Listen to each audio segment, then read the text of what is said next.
Liam Rosenior has been sacked by Chelsea after just over 3 months in charge.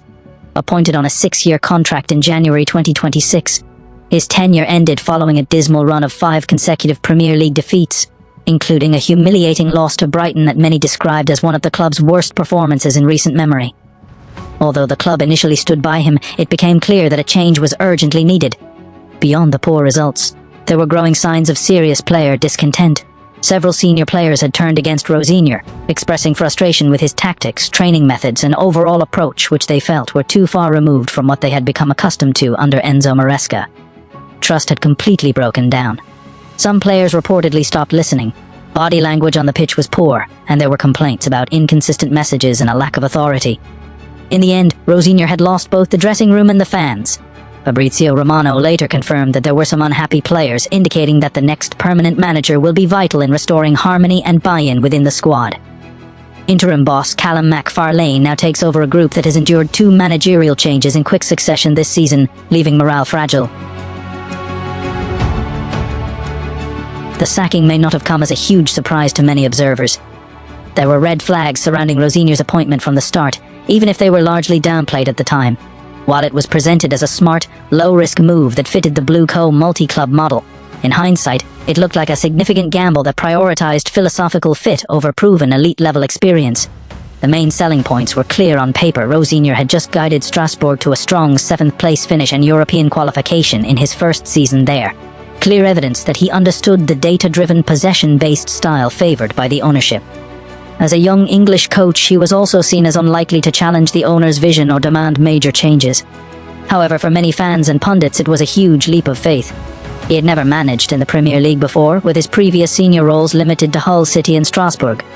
Stepping into the intense pressure of Chelsea mid-season, without a pre-season to implement his ideas, was always going to be extremely risky. Some players were said to be dumbfounded by the decision to replace Maresca, who had delivered trophies. Rosenior simply lacked the CV to instantly command respect in a dressing room packed with big personalities and egos. Former Chelsea defender Emmanuel Petit was among those who publicly questioned whether success at Strasbourg was enough preparation for managing at Chelsea. "I think the dimension of Strasbourg fit perfectly with Rosenior. Giving him the responsibility of such a huge club like Chelsea is a huge step, especially after taking charge after Enzo Maresca left the club." The move has now backfired spectacularly.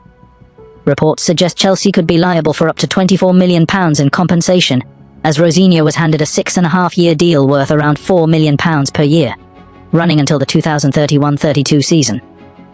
Some sources indicate there may be break clauses or performance-related reductions that could lower the final payout, potentially to between £4 million and £10 million, but even a reduced figure adds to the mounting cost of managerial sackings. Since the 2022 takeover, Chelsea have reportedly spent well over £100 million on compensation payments, including large sums for Graham Potter and Mauricio Pochettino.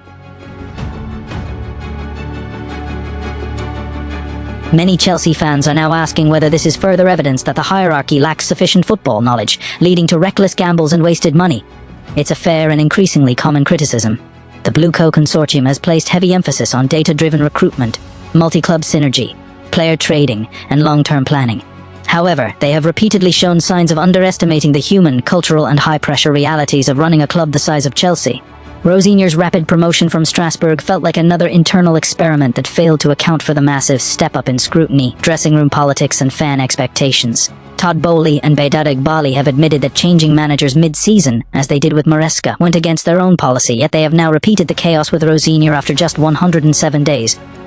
Their sporting directors, Paul Winstanley and Lawrence Stewart, come from smaller club backgrounds and operating at Chelsea's scale, with its global profile, intense media scrutiny, and historic expectations, has clearly exposed gaps in experience. While Boehly and Eghbali have been highly successful in finance and private equity, football operations appear to be a different challenge altogether. The issue seems to stem from overconfidence in their system combined with an underestimation of how brutal elite-level football can be during periods of poor form. The situation has also become difficult for several key players tied to long-term contracts. Stars such as Enzo Fernandez and Moises Caicedo, along with others, have been linked with moves away, but big money exits will now be extremely difficult. Sources close to senior players have spoken of private regrets about signing lengthy deals at a time when the club's grand vision has not yet delivered consistent top-4 finishes or Champions League football. If the managerial instability, poor results, and board-level indecision continue, Some players face worrying scenarios like stalled careers, dropping market values without Champions League football, and being stuck on high wages which will make them unattractive to potential buyers. The club could eventually be forced into loss-making sales just to balance the books, or unhappy players may become disruptive passengers who have to be moved on. In the worst-case scenario, Chelsea risks sliding into a toxic cycle similar to Manchester United's recent struggles. A talented squad on big wages delivering neither trophies nor European nights, leading to fan protests, more sackings, and a lost generation of players.